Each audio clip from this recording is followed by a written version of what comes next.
الدنيا مهما طالت فهي قصيرة، ومهما عظمت فهي حقيرة. مهما طال الليل فلا بد من طلوع الفجر، ومهما طال العمر فلا بد من دخول القبر. القبر باب وكل الناس داخله، والموت كأس وكل الناس شاربه.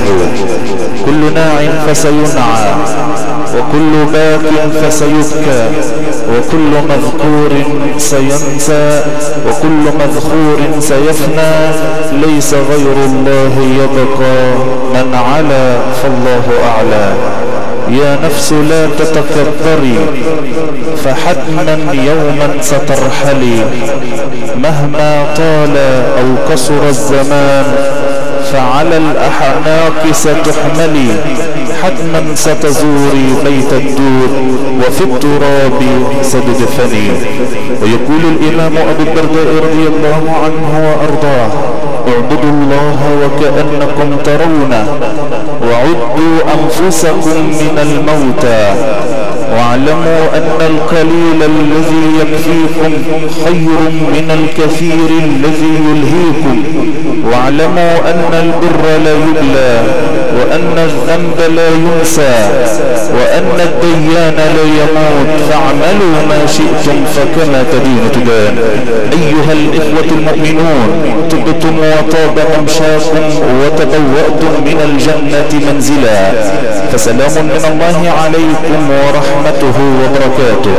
وفي هذه الليلة القرآنية المباركة، والتي أقامتها الأسرة الكريمة والعائلة الكريمة تكريما لفقيدهم الراحل المغفور له بإذن الله تعالى، الحاج السيد راضي الشامي، والد المعلم حسني السيد الشامي، والأستاذ محمد السيد الشامي، وشقيق الحاج مسعد راضي الشامي، وابن عم الأستاذ إبراهيم المغوري الشامي وإخوته الأستاذ أحمد المغوري الشامي، وابن عمة الحاج شحاتة محمد رمضان دبور، والحاج عصام دبور وإخوتهم.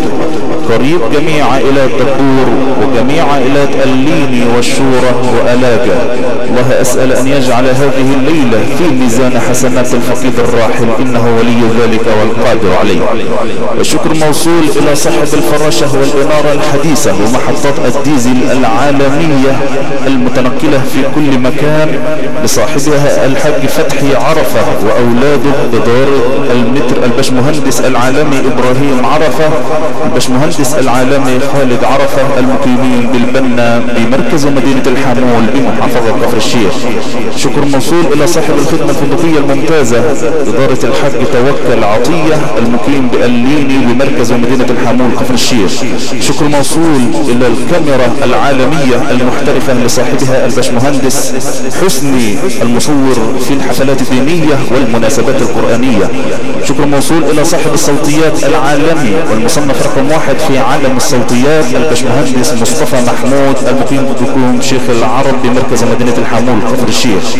واستضافت البلدة عالمين من أعلام التلاوة بمصر والعالم الإسلامي كله، فضيلة القارئ الشيخ محمد محمود فرج، القارئ والمقيم بكوم شيخ العرب بمركز مدينة الحمول كفر الشيخ.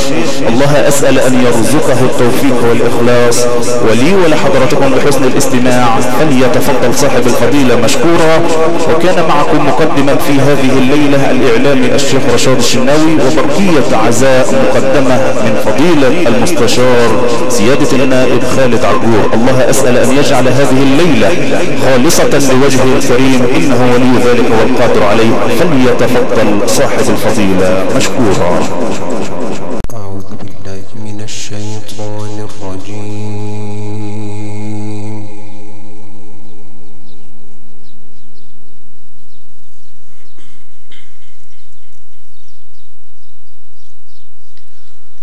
بسم الله الرحمن الرحيم.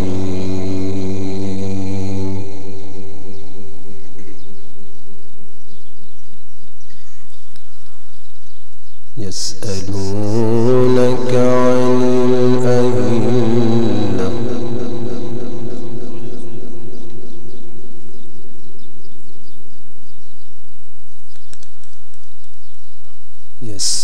يسألونك عن الأهلة قل هي مواقيت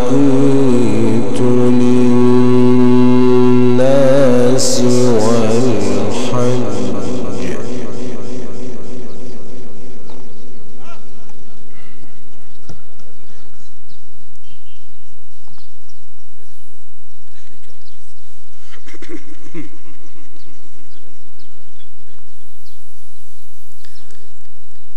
وليس البر بأن تأتوا البيوت من ظهورها ولكن البر من اتقى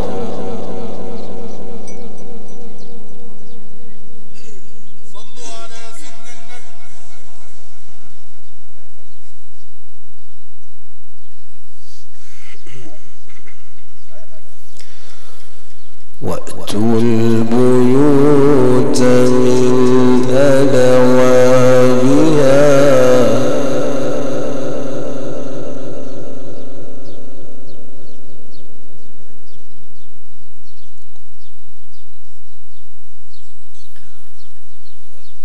واتقوا الله لعلكم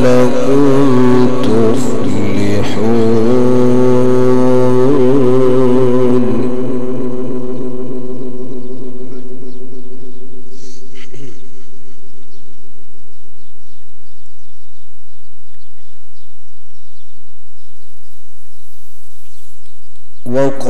وقاتلوا في سبيل الله الذين يقاتلونكم ولا تعتدوا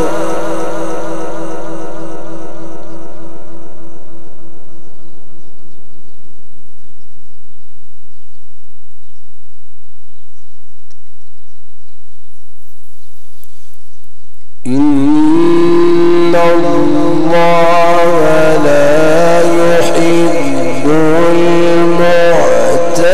المعتدين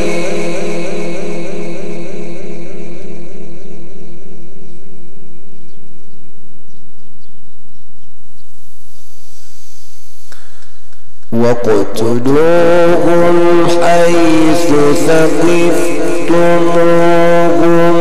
وأخرجوهم من حيث أخرجوكم والفتنة أشد من القتل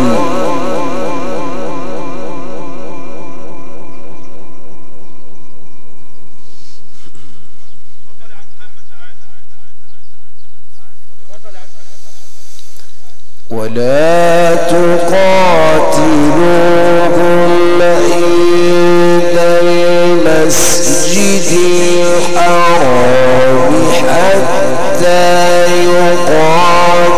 يقاتلوكم فيه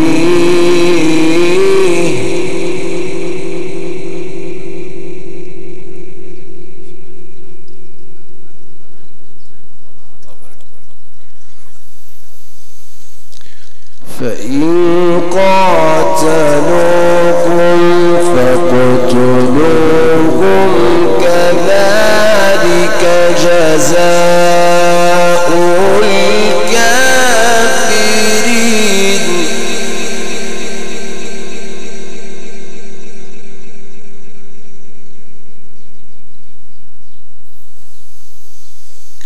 فإن انتهوا فإن الله غفور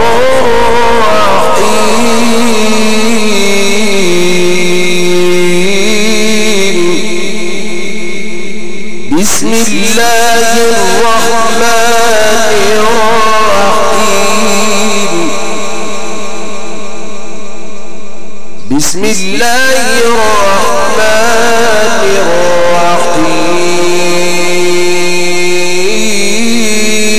الرحيم. يسألونك عن الأهلة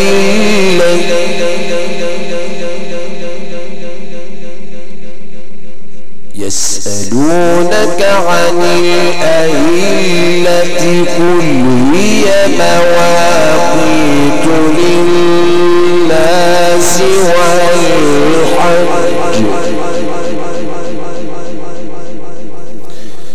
وليس البر بأن تأتوا البيوت من ظهورها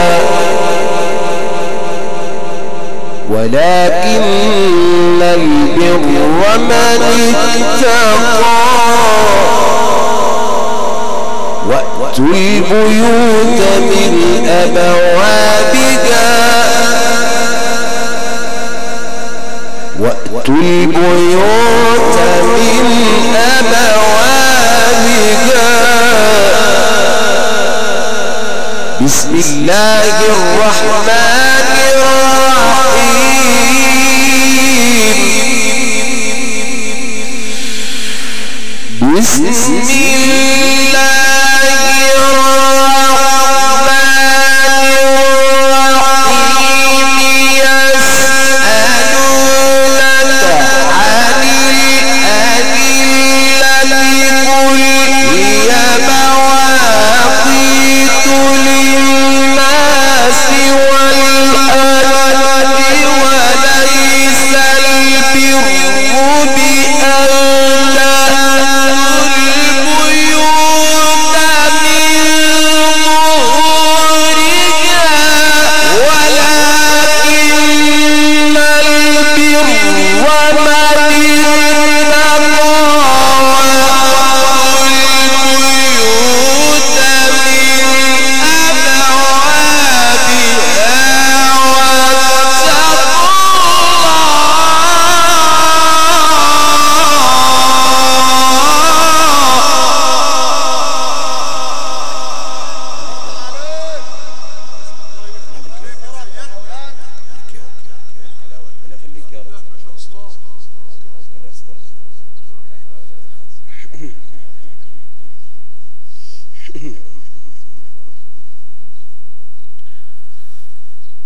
واتقوا الله لعلكم تفلحون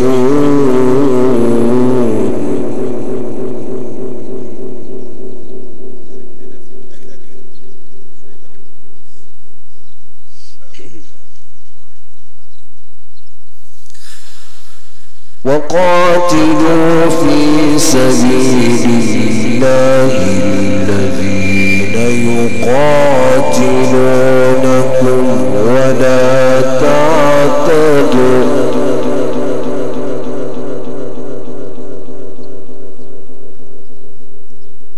إن الله لا يحب المعتدين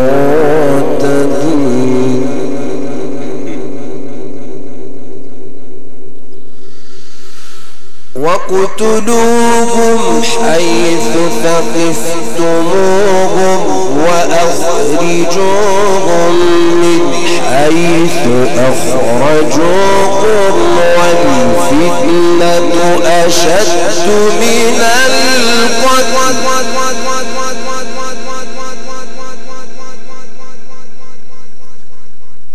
ولا تقاتلوهم عند المسجد الحرام حتى يقاتلوكم فيه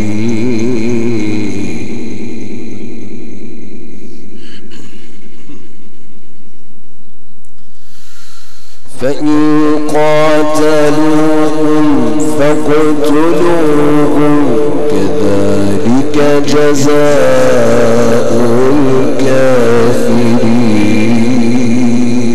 الكافرين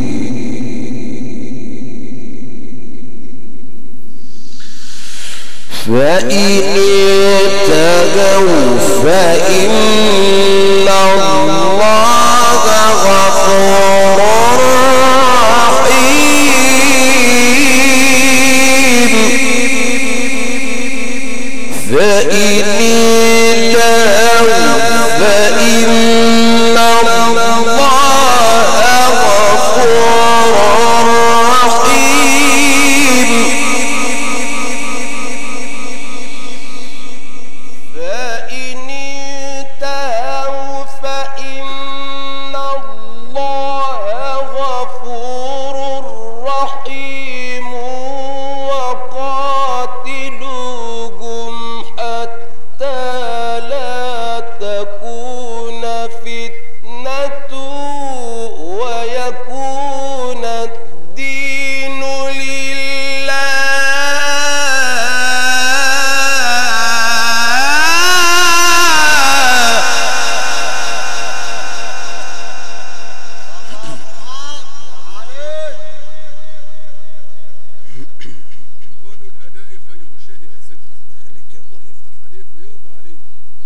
فإن انتهوا فلا عدوان إلا على الظالمين.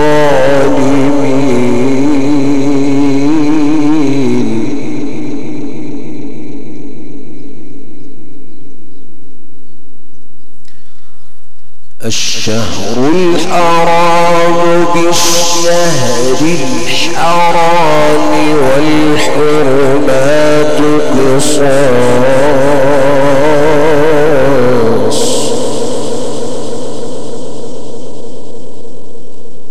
فمن اعتدى عليكم فاعتدوا عليه بمثل ما اعتدى عليكم، واتقوا الله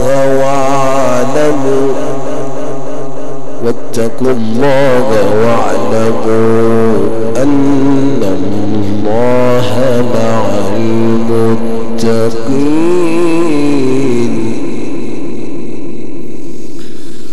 الشهر الحرام بالشهر الحرام والحرمات قصاص،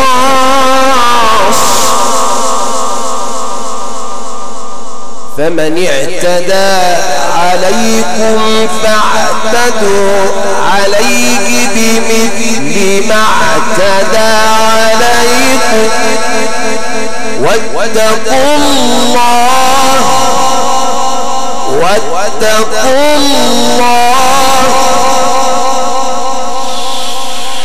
الشهر الحرام بالشهر الحرام والحرمات قصاص، فمن اعتدى عليكم فاعتدوا عليه بمثل ما اعتدى عليكم، واتقوا الله واعلموا أن الله مع المتقين،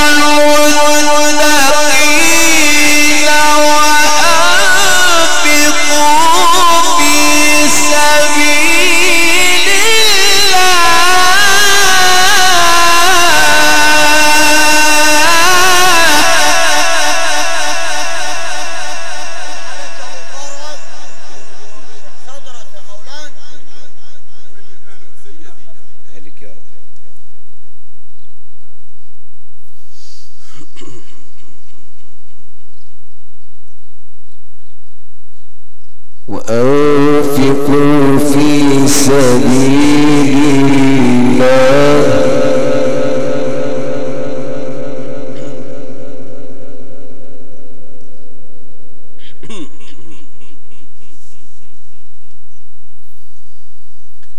وأنفقوا في سبيل الله ولا تلقوا بأيديكم إلى التهلكة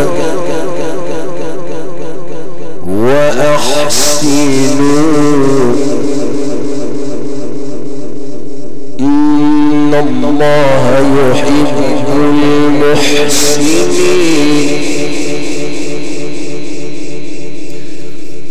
وأنفقوا في سبيل الله ولا تلقوا بأيديكم إلى التهلكة وأحسنوا إن الله يحب المحسنين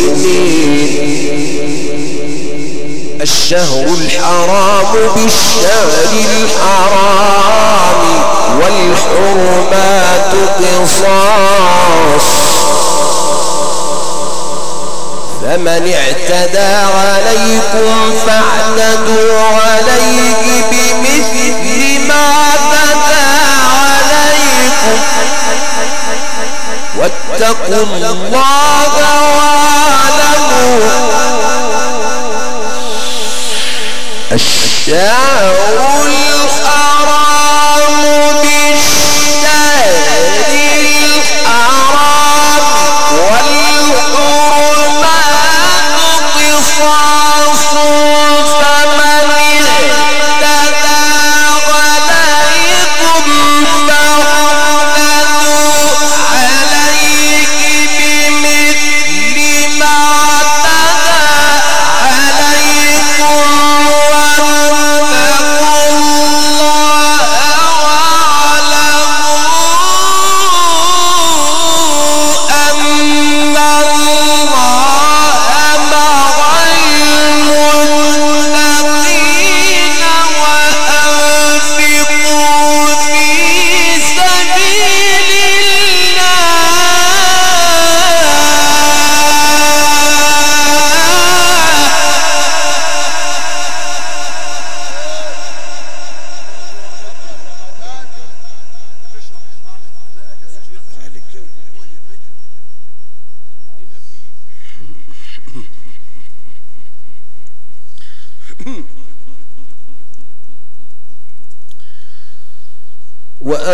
وأنفقوا في سبيل الله ولا تلقوا بأيديكم إلى التهلكة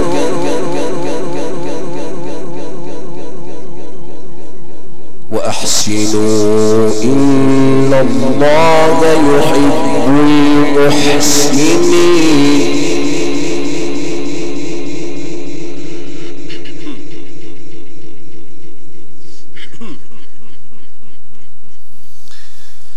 وأتموا الحج والعمرة لله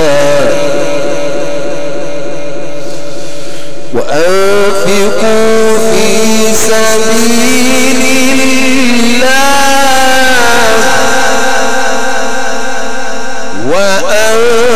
وأنفقوا في سبيل الله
واتقوا الله واعلموا أن الله مع المتقين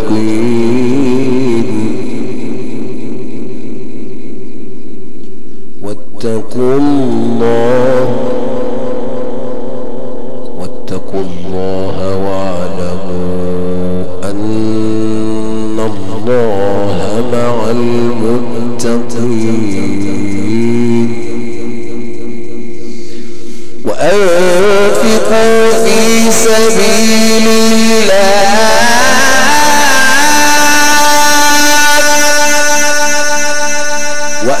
وأنفقوا في سبيل الله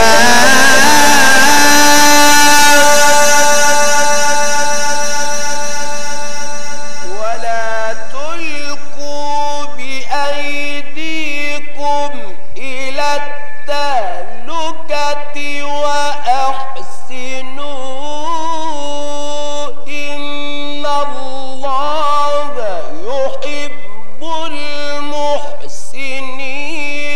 وأتموا الحج والعمرة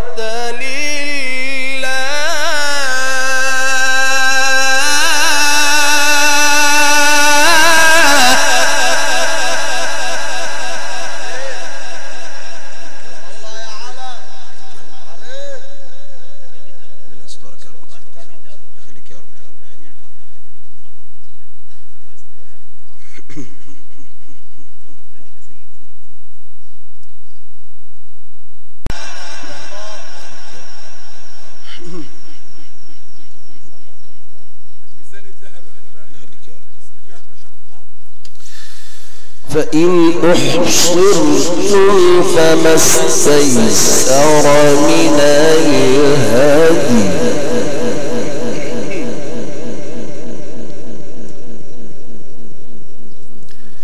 ولا تحلقوا رؤوسكم حتى يبلغ الهدي محله فمن كان منكم مريضا أو به أذى من رأسه ففدية من صيام أو صدقة أو نسك فإذا أمنتم فمن تمتع بالعمرة إلى الحج فما استيسر من الهدي فمن لم يجد فصيام 3 أيام في الحج و7 إذا رجعتم تلك 10 كاملة تلك 10 كاملة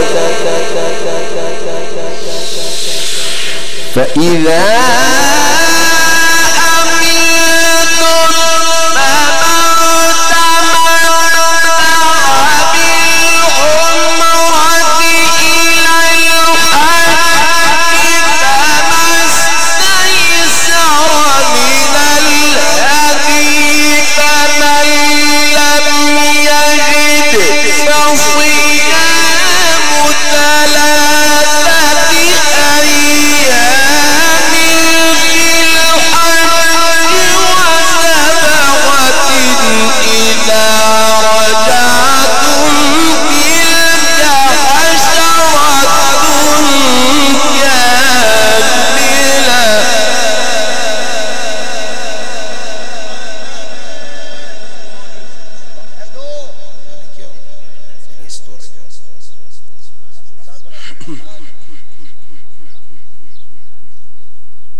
ذلك لمن لم يكن أهله حاضر المسجد الحرام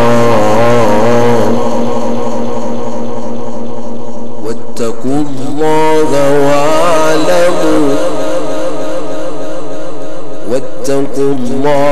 واعلموا أن الله شديد العقاب. الحج أشهر معلومات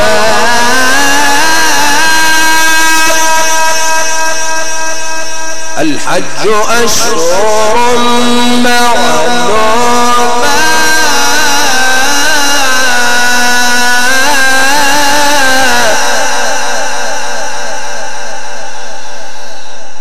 فمن فرض فيهن الحج فلا رفث ولا فسوق ولا جدال في الحج وما تفعلوا من خير يعلمه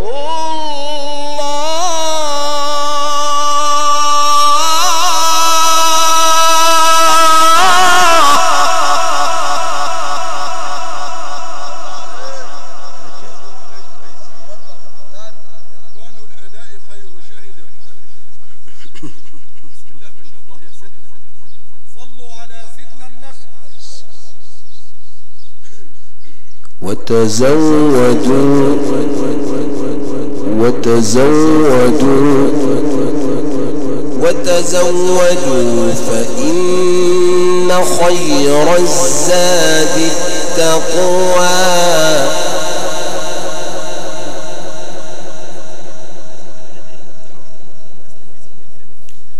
واتقون يا أولي الألباب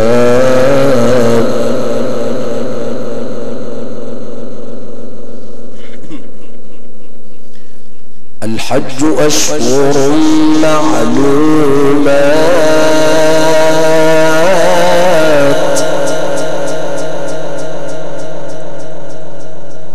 فمن فرض فيهن الحج فلا رفث ولا فسوق ولا جدال في الحج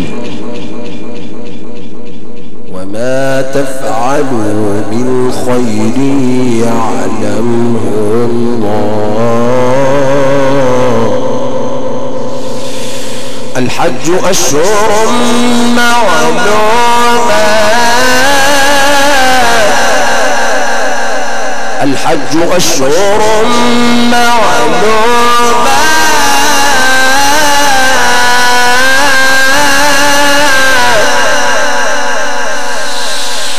الحج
وتزودوا فإن خير الزاد التقوى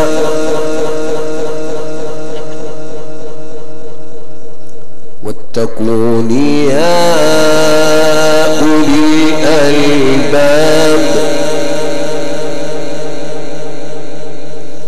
ليس عليكم جناح أن تبتغوا فضلا من ربكم فإذا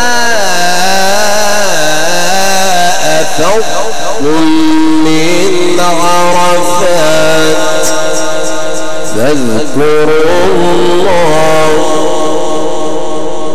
فاذكروا الله عند المشعر الحرام واذكروه كما هداكم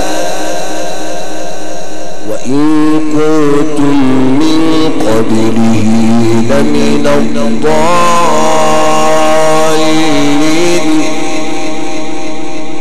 ليس عليكم جناح أن تبتغوا فضلا من ربكم فإذا أفضتم من عرفات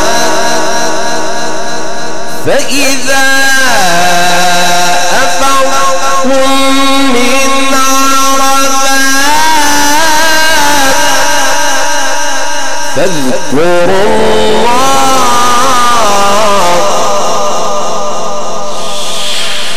وتزودوا فإن خير الزاد التقوى واتقون يا أولي الألباب ليس عليكم جناح أن تبتغوا فضلا من ربكم فإذا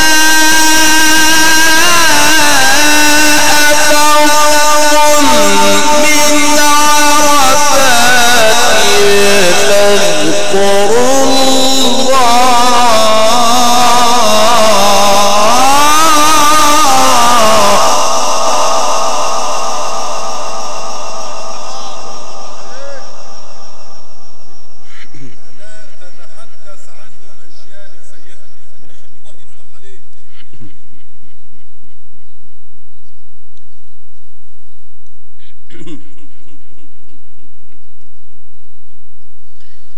فاذكروا الله عند المشعر الحرام واذكروه كما هداكم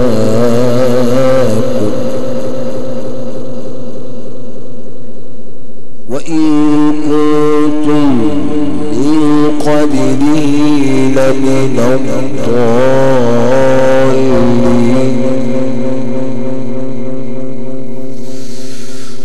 ثم أفيضوا من حيث أفاض الناس واستغفروا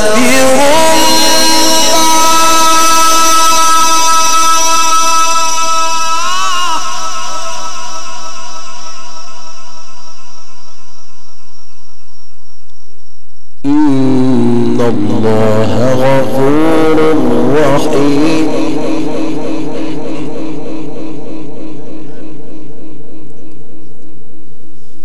ثم أفيضوا من حيث أفاض الناس واستغفروا الله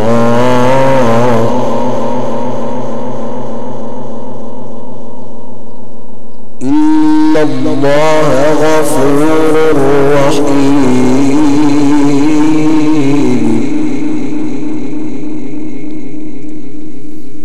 فإذا قضيتم مناسككم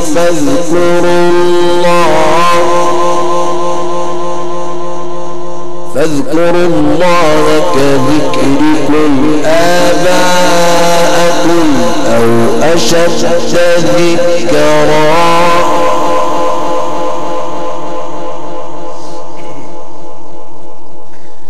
فمن الناس من يقول ربنا آتنا في الدنيا وما له في الآخرة من خلاق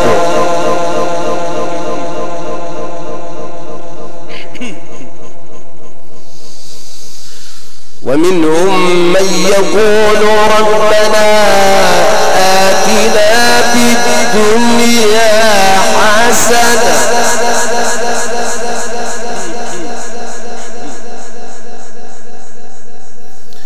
وفي الآخرة حسنة وقنا عذاب النار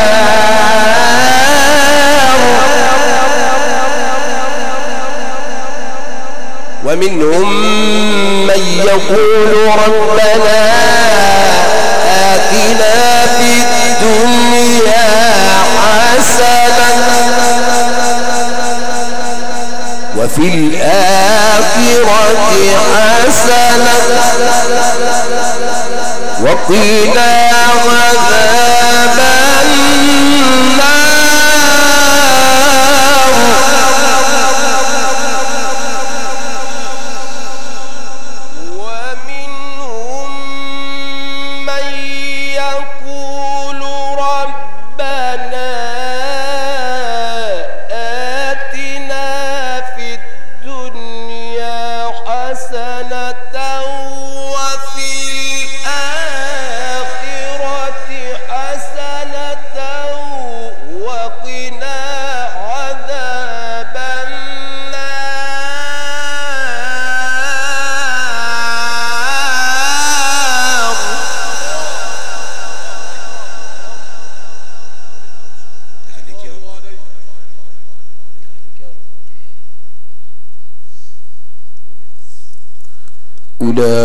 أولئك لهم نصيب مما كسبوا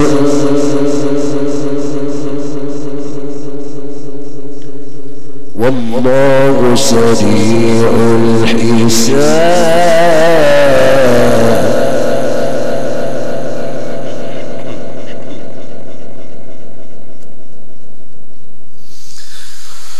ومنهم من يقول ربنا آتنا في الدنيا حسنة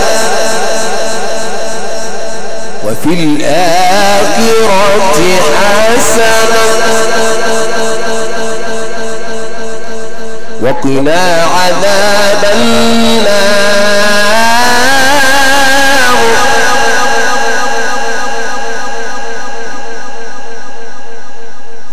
وقنا عذاب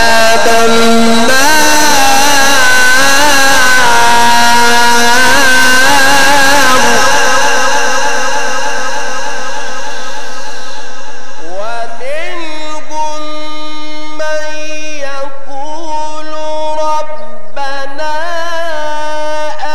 آتنا في الدنيا حسنة وفي الآخرة حسنة وقنا عذاب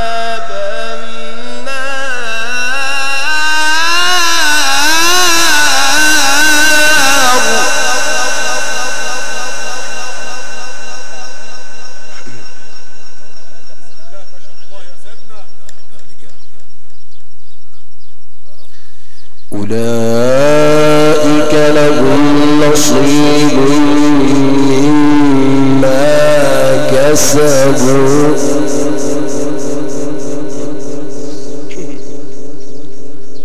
والله سريع الحساب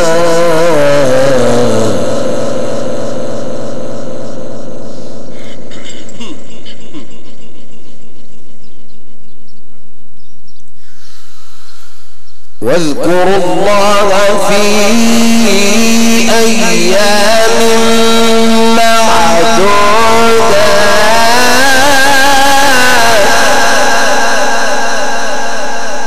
واذكروا الله في أيام معدودات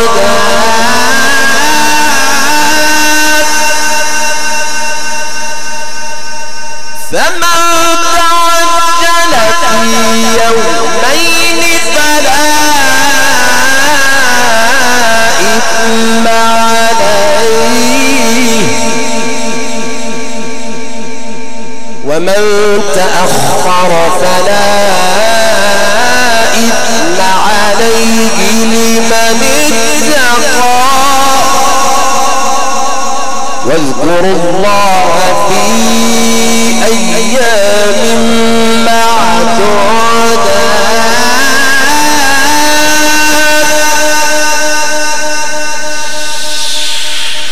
فمن تعجل في يومين ومن تأخر فلا إثم عليه لمن اتقى واتقوا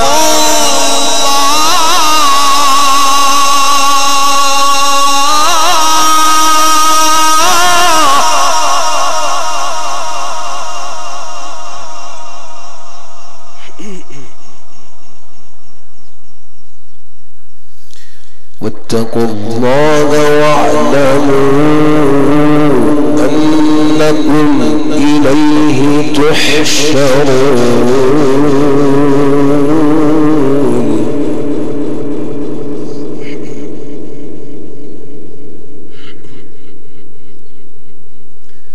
واذكروا الله في أيام معدودات واذكروا الله في أيام معدودات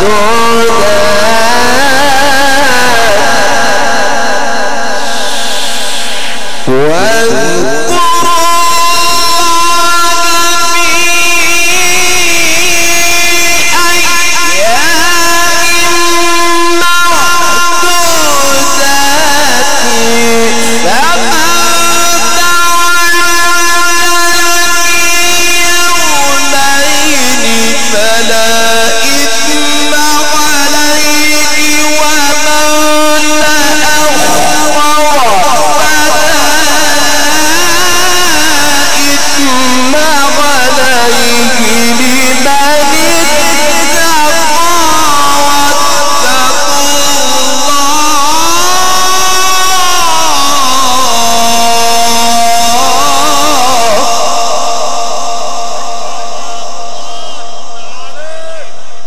فمن تعجل في يومين فلا إثم عليه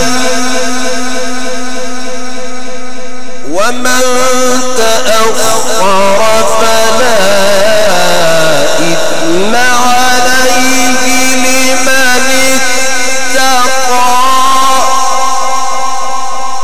واتقوا الله واعلموا أنكم إليه تحشرون صدق الله العظيم.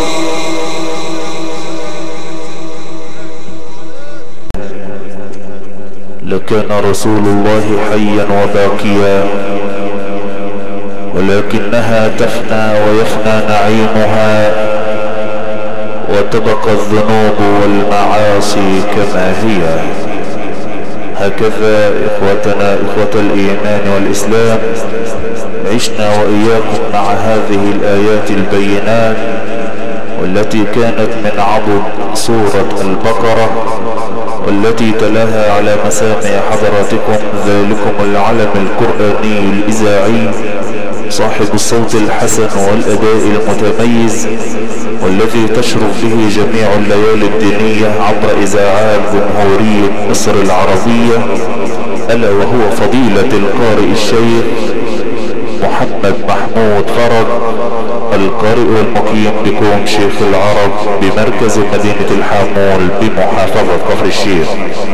قد أذعناها عليكم من داخل كبرى وقصور الضيافة العالمية المكيفة المتنقلة في كل مكان، أصحاب الفراشة والإنارة الحديثة ومحطات الديزل العالمية لصاحبها الحاج فتحي عرفة وأولاده، إدارة الحاج إبراهيم عرفة والحاج خالد عرفة المقيمين بالبنا بمركز مدينة الحامول كفر الشيخ. أما عن الخدمات الفندقية الممتازة إدارة المتر العالمي الحاج توكل عطية المقيم بإليني بمركز مدينة الحامول كفر الشيخ.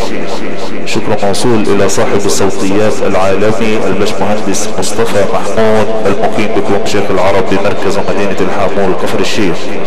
شكر موصول إلى صاحب التصوير العالمي الباشمهندس حسني عبد الحميد المقيم بالحامول. وكان معكم مقدم هذه الليلة الإعلامي العالمي الشيخ رشاد الشناوي. الشكر موصول إلى كل من حضر وشارك وأدى واجب عزاء المغفور له بإذن الله تعالى الحاج السيد راضي الشامي والد المعلم حسني السيد الشامي والأستاذ محمد السيد الشامي وشقيق الحاج مسعد راضي الشامي وابن عم الأستاذ إبراهيم المغوري الشامي والأستاذ أحمد المغوري الشامي وابن عمة الحاج شحاتة محمد رمضان دبور وإخوته الحاج عصام دبور وإخوته. الله أسأل أن يجعل هذه الليلة في ميزان حسنات الفقيد إنه ولي ذلك والقادر. بلغوا مني السلام أو هيلا ذاك الوادي. الناس قد حجوا وقد بلغوا المنى وأنا قعدت فما بلغت مرادي. لبسوا الثياب البيض وازدانوا بها وأنا المتيم قد لبست سوادي. نحروا ضحاياهم وسال دماؤها وأنا المتيم قد نحرت فؤادي.